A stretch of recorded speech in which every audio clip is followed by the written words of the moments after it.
have been asked to talk about discipline, and when I think about the crisis in public schools, it brings to me going to my daughter's school recently, and there was a honor roll ceremony, and she got principal's honor roll, all A's, and watching the school choir sing a song, "Free at Last."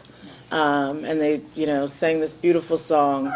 And as I looked at the faces in the crowd of this predominantly, probably 99% black school, sitting and thinking about the little boys in particular in that choir.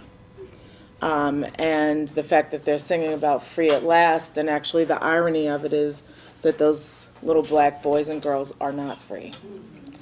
And that when you look at statistics, 1 in 8 black males in their 20s are engaged in the criminal justice system every day in this country.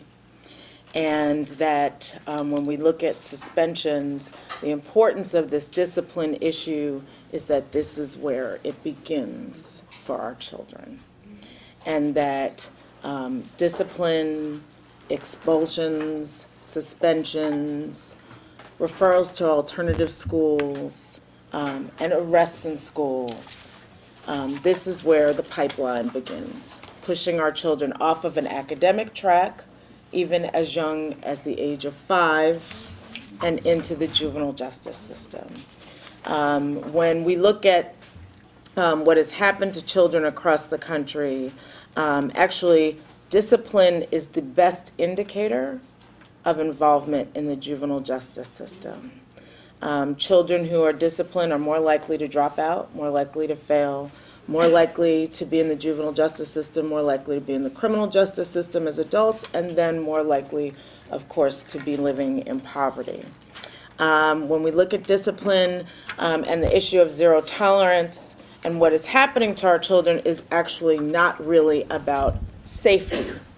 And that, in fact, that's what we thought it was about. That's what we were sold on. It is the knee-jerk reaction to the rare incidents of school shootings. But, in fact, when we peel back the skin of the onion, our children are being disciplined for things like disrespect of authority. In Detroit, for example, you can get up to 20 days out of school for talking out in class. Now, 20 days out of school in an era of high-stakes testing means a lot for our children. And you could imagine, as we start looking at the reauthorization of ESEA, that the more we put our stakes in testing as the measure of accountability and the measure of whether or not a teacher should get a raise or a reward, or it's used as an incentive, that there are perverse incentives for pushing more of our children out. And that, in fact, there are studies that do make the connection between high-stakes testing and discipline. We recently released a report that you can find on our website, advancementproject.org, that is called Test, Punish, and Push Out. And when we look at suspension rates, and the Children's Defense Fund has been documenting disparities in suspensions for African American children since the 1970s, at earliest I can glean, and that when you look at the increases, we actually have seen increases since No Child Left Behind was passed. In the use of suspensions. And when we look at the disparities, there are clear disparities.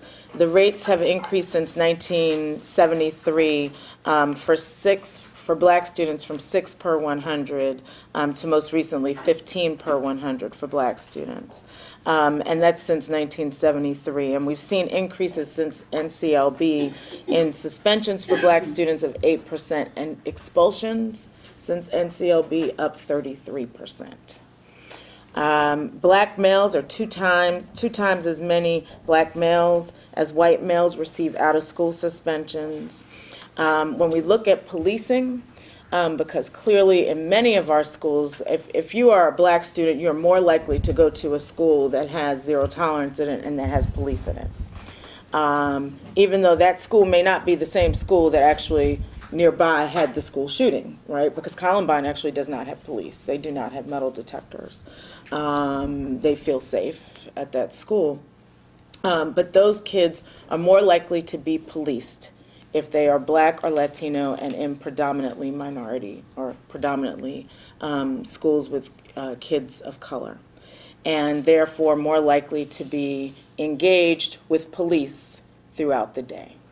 When we look at the budgets for school police departments, I mean, places across the country, Florida, Texas, et cetera, have school police departments where we're putting a lot of money into the policing of our schools. And that means those kids are more likely to be arrested in schools. In a place like Florida, there were, in 2008, 21,300 students arrested in schools. 69% of them, again, were misdemeanors. And often disorderly conduct. The things adults wouldn't even get arrested for in a bar, kids will be arrested for in school. In Pennsylvania, 13,000 arrests. So we look at this issue, and it is really important that we attack this issue, because this is the starting point for our children in this pipeline.